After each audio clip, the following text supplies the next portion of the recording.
2020년 11월 16일 월요일 로뎀나무 새벽기도에 참여하신 성도님들을 주님의 이름으로 축복합니다. 사도신경으로 신앙을 고백하겠습니다. 나는 전능하신 아버지 하나님, 천지의 창조주를 믿습니다. 나는 그의 유일하신 아들, 우리 주 예수 그리스도를 믿습니다.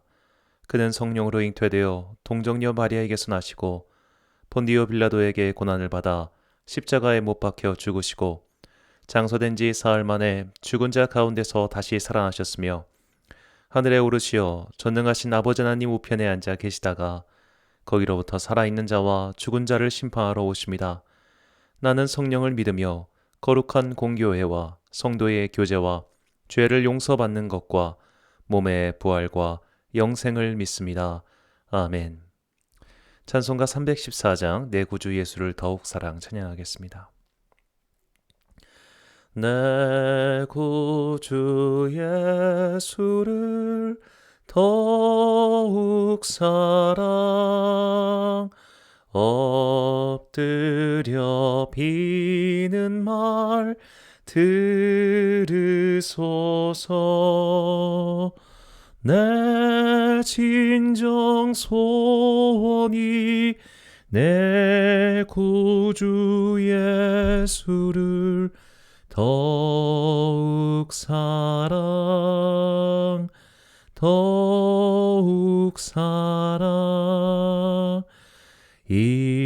이전엔 세상 나 기뻤어도 지금 내 기쁨은 오직 예수. 다만 내 비는 말 내 구주 예수를 더욱 사랑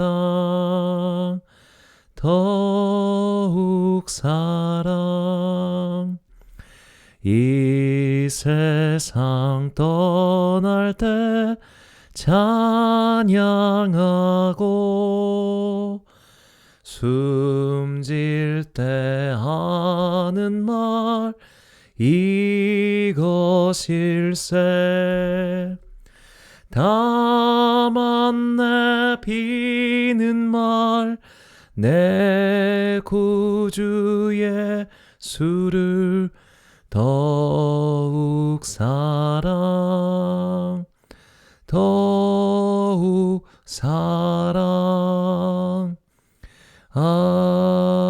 아멘. 오늘 우리에게 주신 하나님의 말씀은 구약성경 창세기 21장 22절부터 34절의 말씀입니다. 창세기 21장 22절부터 34절의 말씀을 읽겠습니다. 하나님의 말씀을 경청하십시오. 그때의 아비멜렉과 그 군대 장관 비골이 아브라함에게 말하여 이르되 내가 무슨 일을 하든지 하나님이 너와 함께 계시도다. 그런즉 너는 나와 내 아들과 내 손자에게 거짓되이 행하지 아니하기를 이제 여기서 하나님을 가리켜 내게 맹세하라. 내가 내게 후대한 대로 나도 너도 나와 내가 머무는 이 땅에 행할 것이니라. 아브라함이 이르되 내가 맹세하리라 하고 아비멜렉의 종들이 아브라함의 우물을 빼앗은 일에 관하여 아브라함이 아비멜렉을 책망하매 아비멜렉이 이르되 누가 그리하였는지 내가 알지 못하노라. 너도 내게 알리지 아니하였고 나도 듣지 못하였더니 오늘에야 들었노라. 아브라함이 양과 소를 가져다가 아비멜렉에게 주고 두 사람이 서로 언약을 세우니라. 아브라함이 7 암양 새끼를 따로 놓으니 아비멜렉이 아브라함에게 이르되 이 7 암양 새끼를 따로 놓음은 어찌입니냐. 아브라함이 이르되 너는 내 손에서 이 암양 새끼 7을 받아 내가 이 울판 증거를 삼으라 하고 두 사람이 거기서 서로 맹세하였으므로 그곳을 브엘세바라 이름하였더라. 그들이 브엘세바에서 언약을 세우매 아비멜렉과 그 군대 장관 비골은 떠나 블레셋 사람의 땅으로 돌아갔고 아브라함은 브엘세바에 에셀 나무를 심고 거기서 영원하신 여호와의 이름을 불렀으며 그가 블레셋 사람의 땅에서 여러 날을 지냈더라. 아멘. 영원을 향한 기도라는 제목으로 하나님의 말씀 선포하겠습니다. 이 고대 중국이 수백 년 동안 여러 나라로 쪼개졌습니다. 이것을 춘추 전국시대라고 합니다. 주나라가 멸망한 이후 이 혼란을 종식한 것은 진나라입니다. 진나라 32대 왕인 영정은 자신을 황제라고 칭했습니다. 이 고대 중국의 통치자인 삼왕 오제를 하나씩 따서 황제라고 한 뒤 자신이야말로 진정한 황제 또 처음 황제라 하여 시작할 시자를 앞에 붙였습니다. 그렇게 영정은 자신을 시황제라고 칭했습니다. 시황제는 후대가 일방적으로 기억하듯 폭군이라고만 볼 수는 없습니다. 이 단순한 폭군이 오랜 세월 전란의 시대를 종결시킬 수는 없었겠지요. 분명히 탁월한 통치력을 갖고 있었을 겁니다. 그 증거 중 하나가 천하를 통일한 후 그가 5번이나 황궁을 벗어나 직접 돌아다닌 것입니다. 우리나라도 기록에 보면 임금이 한 번 행차를 하시면 엄청나게 많은 인원이 동원됐습니다. 시황제도 그랬을 겁니다. 아예 황제가 행궁을 다닐 수 있도록 도로의 폭을 정해서 대규모 공사까지 했습니다. 시황제가 볼 때 자신의 나라는 정말 할 일이 많았습니다. 내부 정복을 끝냈지만 국내의 이방 민족들, 특히 흉노족들의 위협이 있었으니 장성을 쌓게 만듭니다. 남쪽으로는 남만이라고 불린 이민족들을 정벌합니다. 할 일이 너무 많으니까 나는 오래 살아야겠다. 나는 죽지 않아야겠다. 그런 편집증적인 증상을 보인 것 같습니다. 죽지 않으려고 온갖 괴상한 짓을 했고 그 중 하나가 수은이었습니다. 고대로부터 중세의 연금술사들까지 분명히 고체인데 상온에서 액체 상태인 수은이 특별한 기물로 보였던 것 같습니다. 그래서 수은을 마시거나 끓여서 기화시켜 흡입하면 뭔가 좋지 않을까 생각했던 것 같습니다. 시황제의 무덤에는 수은으로 된 강까지 흐르고 있었다고 하니 그 어마어마함을 이루 말할 수 없을 겁니다. 이런 진시황제의 행동을 예전에는 어리석음으로 치부했습니다. 인간의 한계를 모른 어리석은 군주의 광란이라고 말이죠. 하지만 현대에는 그렇지만도 않을 것 같습니다. 죽지 않기 위해 영원히 살고 싶어 발버둥치는 인간들이 어쩌면 더 많아졌으니까요.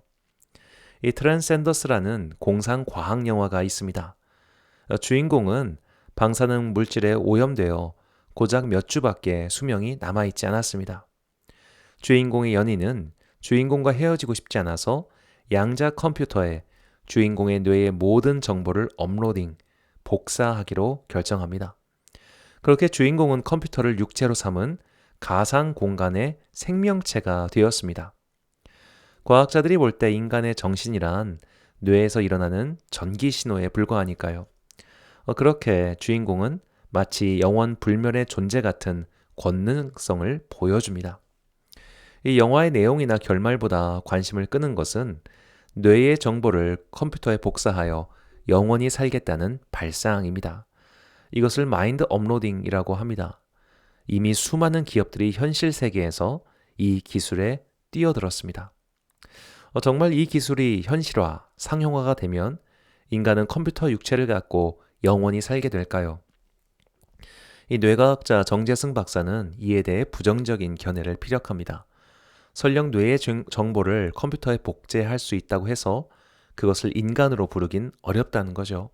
그가 한겨레 신문 칼럼에서 한 말입니다. 뇌의 네트워크 구조를 정보화해서 넣으면 그것이 곧 나라고 간주할 수 있냐고? 그건 마치 인간을 정교하게 그린 그림이 곧 그 사람이라고 믿었던 고대 조상들의 사고방식이다. 이 영화 트랜센던스에서 주인공의 뇌의 정보를 컴퓨터에 옮겼고 그와 대화도 했지만 이미 인간의 육체를 벗어난 순간 이미 그것은 인간이라고 할 수 없는 존재가 되었습니다. 인간이 영원히 산다고 하면 그것은 이미 인간이 아니게 되는 거죠. 예전에 읽었던 소설에 불사신이 등장했습니다. 그 존재에 대한 소설의 묘사가 오랫동안 기억에 남아 있습니다. 그 소설에서 이 불사신은 2000년을 넘게 살았습니다. 처음에는 신기하고 재미있었습니다.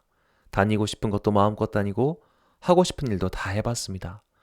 그 시기가 지나고 나니 지독한 외로움과 권태만 남았습니다. 2000년을 산 인간은 이미 인간이 아니었습니다. 우리는 100년이라는 시간을 상상할 수 있습니다. 100년은 우리가 잘하면 살 수 있는 나이니까요. 200년까지도 상상의 영역을 확장하면 그림을 그릴 수 있을 겁니다. 그러나 1000년 단위로 넘어가면, 그것이 억년 단위가 된다면 그 엄청난 시간을 상상이나 할 수 있겠습니까? 우주는 무한대처럼 펼쳐져 있고 지구의 나이는 수십억 년이고 별과 별의 사이는 수십억 광년, 빛의 속도로 수십억 년을 달려야 한다는 그 거리감이 느껴집니까? 아무리 똑똑한 강아지도 지구와 달 사이를 가늠하지 못할 겁니다. 마찬가지입니다. 인간은 별과 별 사이를 숫자로 제시할 수 있지만 그것을 체감하거나 가늠하지는 못할 겁니다. 상상할 수가 없는 겁니다.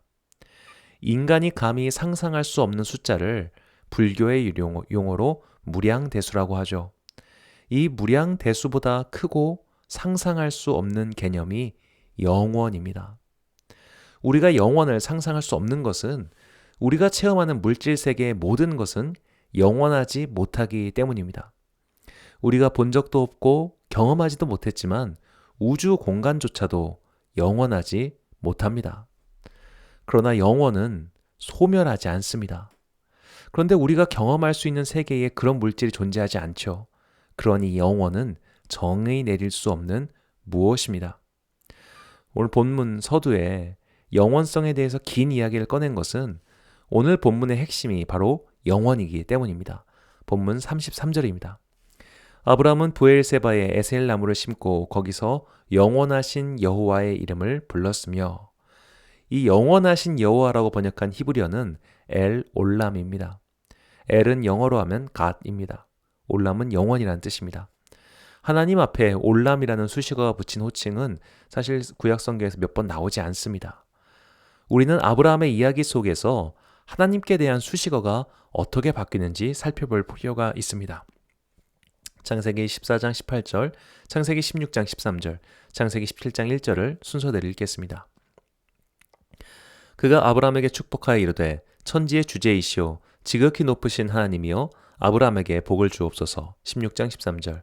하갈이 자기에게 이르신 여호와의 이름을 나를 살피시는 하나님이라 하였으니 이는 내가 어떻게 여기서 나를 살피시는 하나님을 배웠는고 함이라. 아브라함이 99세 때 여호와께서 아브라함에게 나타나서 그에게 이르시되 나는 전능한 하나님이라 너는 내 앞에서 행하여 완전하라. 아멘.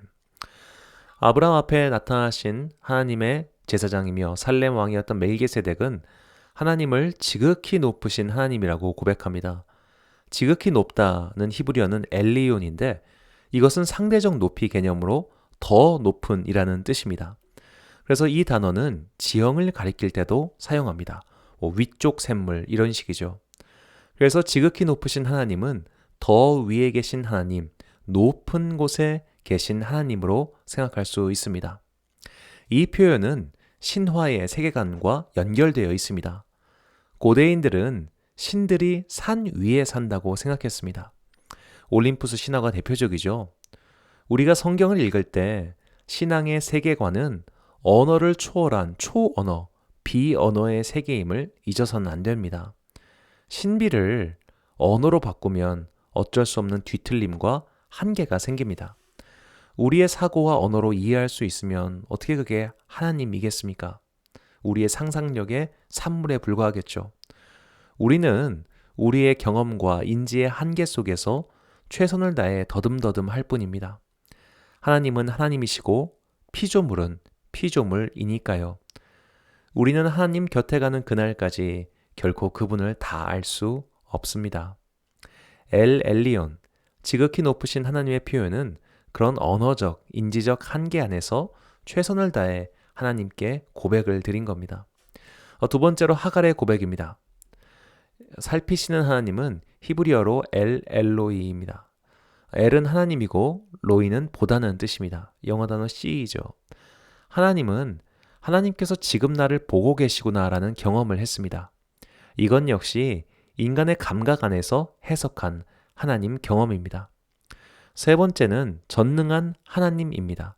히브리어로 엘 샤다이입니다. 이 샤다이에 대한 해석은 크게 두 가지입니다. 첫 번째는 샤다드에서 온 단어라는 설명입니다. 샤다드는 파괴하다, 유린하다는 뜻입니다. 그래서 엘 샤다이는 전쟁에서 상대를 완전히 파멸시킬 수 있는 그런 능력을 가진 신이라는 뜻이죠. 두 번째 해석은 샤다이가 산과 관련된 개념이라는 설명입니다. 이 NIV 스터디 성경은 이쪽을 지지합니다.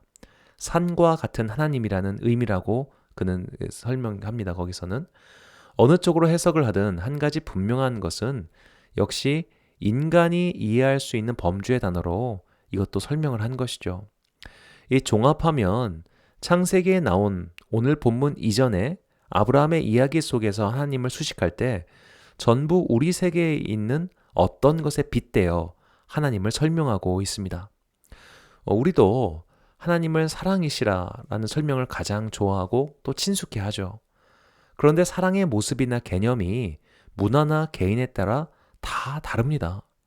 이게 인지와 언어의 한계죠. 즉 지상세계의 언어로는 하나님을 온전히 담아내는 게 불가능하다는 겁니다. 오늘 본문이 바로 이것을 우리에게 전하고 있습니다. 하나님은 높은 산에 계시면서 권능을 행하는 분일 거야 라는 생각을 예전에 했었습니다. 하나님은 우리를 보고 계셔라는 생각도 예전에 했습니다. 그분은 전쟁에서 상대를 완전히 무찌를 수 있는 힘을 가진 분이야 라고도 생각을 해봤습니다. 아브라함은 여기서 더 깊은 신앙의 신비로 들어갑니다. 언어로 표현할 수 없는 분, 내 지각으로는 파악이 안 되는 분, 그런 분에 대한 아브라함의 고백이 엘 올람, 영원하신 하나님입니다. 아브라함의 인생도 보통 인생은 아니었죠. 이스마엘이 후계자라고 생각하고 13년을 보냈습니다. 그런데 하나님께서 사라의 몸에서 난 아기가 진짜 후계자라고 하셨습니다. 그렇게 이삭이 태어났고 물론 기쁜 일이었지만 그에게는 이미 첫 번째 아들 이스마엘이 있었습니다. 그래서 사라가 이스마엘을 내쫓으라고 할 때 아브라함이 번민하죠. 이스마엘도 분명히 자기 아들이었으니까요. 어쩌면 아브라함 입장에서는 첫정이 무섭다고 이스마엘에 대해 더 애틋한 마음이 있었을지도 모르겠습니다. 그렇게 저렇게 해서 이스마엘과 하갈을 내쫓았습니다. 떡과 물 한 가죽 부대면 사실 빈손으로 내쫓긴 거나 다름없습니다. 그 모자는 심지어 광야에서 길을 헤매다 죽을 뻔합니다. 하지만 하나님께서 하갈과 이스마엘을 구해주셨습니다. 그리고 블레셋 사람들이 아브라함과 평화 조약을 맺습니다. 아브라함과 그들은 사실 갈등이 있었습니다. 우물을 두고 다툼이 벌어져서 아브라함이 다른 곳으로 자리를 옮겼습니다. 우물은 생존의 필수적인 조건이니 얼마나 다툼이 컸겠습니까? 아무리 아브라함이 부자이고 세력이 있었다 해도 그는 결국 개인에 불과합니다. 블레셋은 도시국가입니다. 블레셋은 지중해 일대에서 일찍부터 해상무역으로 불을 쌓은 고대 도시 연합이었습니다. 아브라함이 상대할 수 없는 거대한 자들이었죠. 그런데 그들이 먼저 찾아와서 화평 조약을 맺었습니다. 이런 경험을 통해서 아브라함은 어떤 생각이 들었을까요? 아브라함의 인생을 보면 그는 점점 더 하나님과 가까워지고 있었습니다. 약속의 땅으로 와서 신비한 환상과 크신 섭리를 다 경험했습니다. 그의 하나님 경험은 매우 현실적이고 살아있는 경험이었습니다. 신앙의 세계에서 참 신기한 것은 하나님을 더 많이 경험하고 알아갈수록 그분에 대해 말하는 것이 줄어듭니다. 조심스러워집니다. 이 단어가 그 경험을 포함할 수 있을까? 이 말로 그분을 감히 담을 수 있나란 생각이 입술을 부여잡게 만듭니다. 신비의 세계로 들어가 하나님을 깊이 만나면 만날수록 하나님은 감히 언어로 어찌 표현할 수 없구나. 그분은 창조주이시고 나는 피조물이구나 라는 것을 명확히 알게 됩니다. 이것은 마치 TV로만 연예인을 보다가 실물을 보고 나니 와, 연예인은 연예인이구나. 정말 다르구나 라는 감탄사를 내뱉는 것과 비슷합니다. 하나님께 가까이 가면 갈수록 언어로는 도저히 표현을 못한다는 거죠. 그래서 아브라함은 영원하신 하나님이란 단어를 처음 사용합니다. 영원, 사람은 도무지 알 수 없는 신비, 그 깊이, 그 넓이가 바로 하나님이시구나라는 고백이었습니다. 이 영원이라고 번역한 히브리어 올람은 아람이라는 단어의 변형입니다. 이 단어의 뜻은 감추다입니다. 영원은 인간이 알 수 없는 감추어진 영역이라는 거죠. 그리고 영원하신 하나님이란 우리가 가까이 가면 갈수록 감춰진 것만 같은 그런 영역의 분이라는 뜻입니다. 이 영원이라는 단어를 통해 우리는 하나님을 더욱 가까이 하면 할수록 그분은 창조주시고 우리는 피조물에 불과하구나. 우리와 그분 사이에는 절대로 넘을 수 없는 간격이 있구나. 이 찰나와 같은 우리와 영원하신 하나님은 감히 비교할 수도 없는 심연의 강이 흐르고 있구나라는 깨달음에 도달하게 됩니다. 그 영역에 도달했을 때 우리는 정말 크고 놀라운 하나님의 은혜와 마주하게 됩니다. 영원하신 분이 순간이 되셨습니다.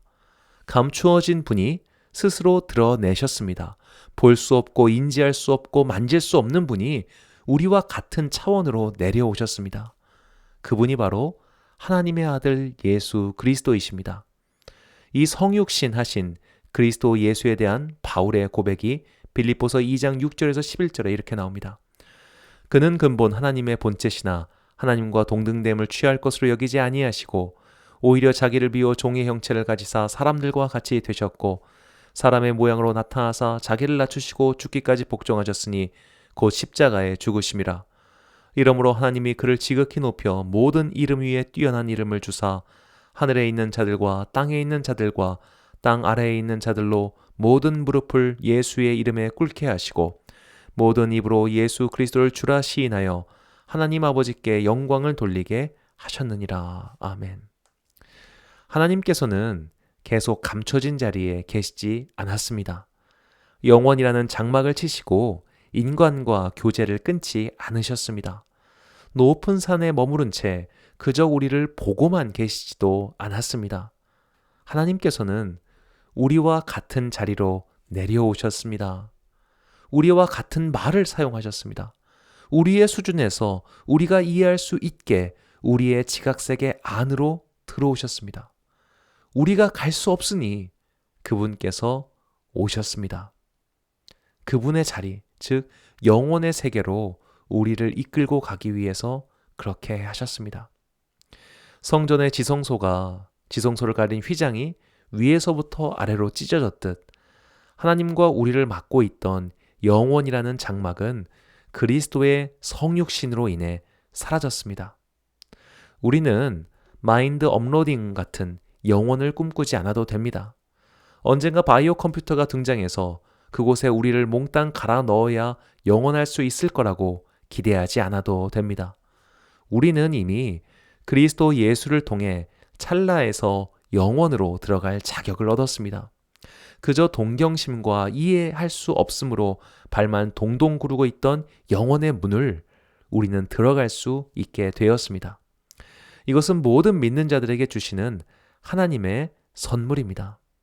사랑하는 로뎀교회 성도 여러분, 그리고 새벽 기도에 함께 하시는 귀한 주님의 자녀 여러분, 우리는 과학세계가 말하는 영원과 영생을 부러워할 필요가 없습니다.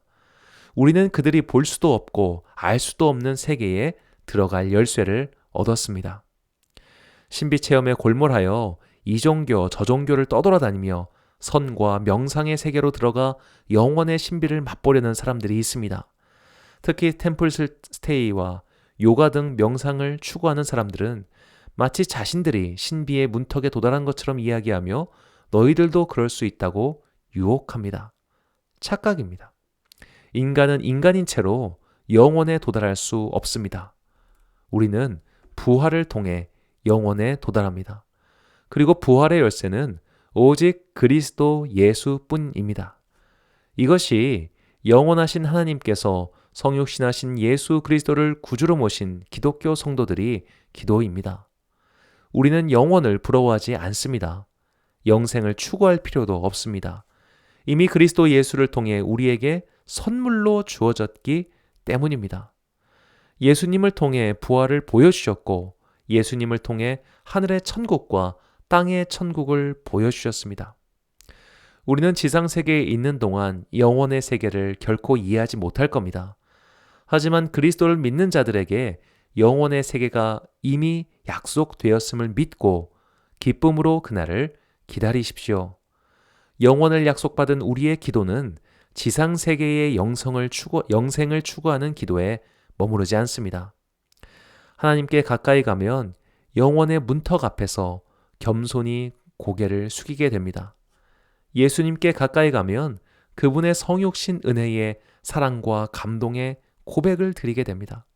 그 고백은 우리의 기도를 더 이상 땅의 세계에만 묶어두지 않고 영원의 세계로 더 높은 지경으로 인도합니다. 영원의 세계에서 지상으로 내려오신 그리스도 예수의 구원 은총을 가슴에 새기십시오. 그리고 우리의 기도를 지상의 세계에서 영원의 세계로까지 끌어올리는 우리 모두가 되길 주님의 이름으로 축원합니다. 기도하겠습니다. 사랑과 은혜가 충만하신 아버지 하나님, 4번에 걸쳐 아브라함의 기도를 가르쳐 주시니 감사합니다. 아브라함은 인생 여정 곳곳에서 하나님을 만났습니다. 그리고 그 만남이 그의 기도를 더욱 성장시켰습니다. 우리도 주님을 경험하길 원합니다. 주님을 더욱 가까이, 더욱 자주 만나 우리의 기도가 더욱 깊어지고 자라게 하옵소서. 아브라함은 현재를 살면서도 미래를 바라보며 기도했습니다. 지금 내 기도의 소망이 이루어지지 않는다고 해서 기도를 포기하지 않도록 우리의 심령을 붙잡아 주소서. 낙심하지 말고 주님께서 부르시는 그날까지 소명의 기도를 이어가게 하옵소서. 아브라함은 자신만을 위해 기도하지 않았습니다. 그는 이웃들, 심지어 악인들의 구원을 위해서도 기도했습니다. 우리의 기도도 자신과 가족과 눈에 보이는 공동체를 넘어 온 인류를 향한 하나님의 마음을 품는 중보 기도자가 되게 하옵소서. 하나님과 교제가 깊어진 아브라함은 마침내 영원의 문 앞에 서서 영원하신 하나님을 만났습니다. 아브라함이 영원하신 하나님 앞에서 피조물의 겸손함을 깨달았듯이 우리도 하나님의 측량할 수 없는 신비 앞에서 무릎을 꿇고 눈을 감고 겸손히 기도하길 원합니다. 우리를 불쌍히 여기사 기도를 도와주옵소서. 그 영원의 문 앞에서 그 문을 열고 지상으로 내려오신 예수님을 바라보게 하옵소서. 신비의 세계에 머무르지 않으시고 이 땅에 내려오신 그 크고 놀라운 사랑을 온 영혼에 새기고 그분의 손을 붙잡고 순간의 세계에서 영원의 세계로 돌아가는 순례자의 믿음을 깨닫게 하옵소서. 이 새벽 우리에게 은총을 베풀어 주사 주님께서 주시는 그 신비한 믿음을 선물로 내려주시고 그 선물의 은총을 마음껏 누리게 하옵소서. 지상의 세계에서 살아가는 연약한 저희들을 위하여 기도합니다. 코로나가 다시 기승을 부리고 있습니다.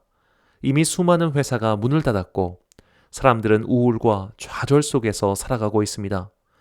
주여 언제까지이니까? 라고 부르짖었던 선지자들의 기도가 생각납니다. 고통당하는 모든 이들을 위하여 기도하오니 주여 치유의 빛을 비춰주시고 이 어리석음에서 속히 깨달아 탈출케 하옵소서. 만남이 축복이 아니라 불안이 되어버린 이 세상에서 오늘도 내가 만나는 사람을 불안의 눈이 아닌 사랑의 눈으로 환영하고 감싸주는 예수님의 사람이 되기를 원하오며 이 모든 말씀 우리를 순간의 세계에서 영원의 세계로 이끌어주시는 예수 그리스도의 이름으로 기도합니다. 아멘. 주기도문 하심으로 새벽 기도를 마치겠습니다. 함께해 주신 여러분 감사합니다.